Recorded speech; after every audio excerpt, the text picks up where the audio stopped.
Hey, time for a little update. This will be pretty quick. Didn't do too much as we talked about last week. I have to send the engine off, so I finished tearing it down this week. Got the crank out because, I think I mentioned that, but along with the new pistons, I'm going to get a new crank.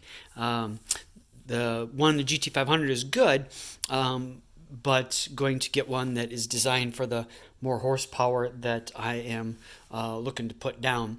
So got finished getting it torn apart this week. Did some cleanup in the garage a little bit on Saturday, and today I spent most of the day building this crate to put the engine in. Thankfully, a friend of mine from my old job, when I had the transmission from RPM got sent back, they shipped it on a crate, and I was going to get rid of that, and one of the guys was like, no, you should save it. You never know when you might need it. Well, it's a good thing I did, because I did actually need it. So I put the engine on there and built a couple 2x4s, some plywood, built a little box for it to be shipped out. When I was building it, I was about done and then realized that I had not left openings on the front and the back for the forklift or like pallet jack, whatever they're going to come get it with. So had to kind of cut those out on both sides. So that took me a little bit longer, but thankfully I realized it when I was building it and not when they came to pick it up and said, hey, we can't pick it up. So I got that taken care of. So the plan is I am the pistons and rods, bearings, the studs for the main caps are coming from Modular Head Shop, and he's going to balance them, balance the crank with those components on there. And I got the head also sent off last week. The bad head is being sent to Airflow Solutions in Arizona, so that's should be there arriving tomorrow there, so he can get that fixed and get it shipped back. I talked with a guy I know, Dan.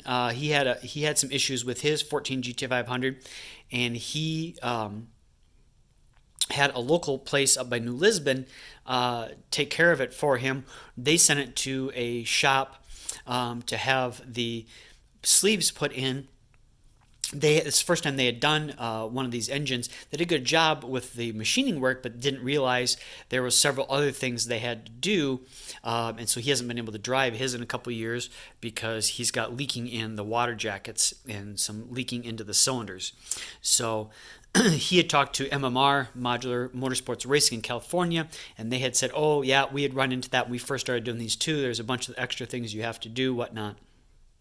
So I talked to the place that actually did the work for them, talked to them about doing it. Turns out they're actually not by New Lisbon, they're up towards Green Bay, and they would charge about $3,000 to do it.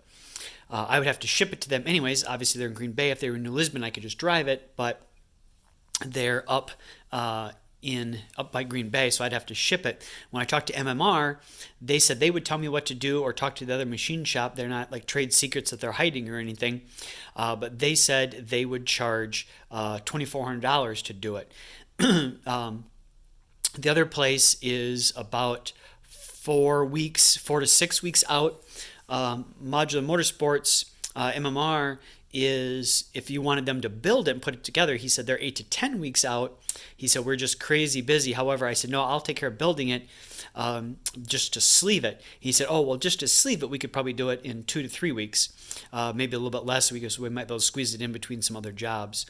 So since I'd have to ship it anyways, even if it cost me a couple $100 to ship, it would still be cheaper to ship it all the way to California, crazy enough, than to have that place up by Green Bay do it. And MMR does this for a living. They're experts they build modular race engines, so they know what they're doing, and I'm sure are going to do a great job. The only other thing is I also talked to one of the local shops where I got the rims from, the wheels from, about what they're like to get the fender flares done for the front and the rear. He said they're pretty booked, but they're pretty backed up, but that's also because they're waiting for parts that they're just having a hard time getting a hold of. And he said we're not requiring parts, this is all fab work, so they might try to squeeze this in between some other jobs. He said if they are still kind of behind and waiting on some parts, then they'll try to do this, which I said would be great, because that way the car is just not sitting for a month. Something can actually be done on it while I'm waiting for the pistons and all that kind of stuff, and while the engine is being shipped out. So they work with, MMR works with a shipping company, so I give them my address and everything. I'll let them know I got it boxed up and ready to go, and hopefully it will get shipped out sometime in the first part of this week. So that's kind of where we're at. That is the plan.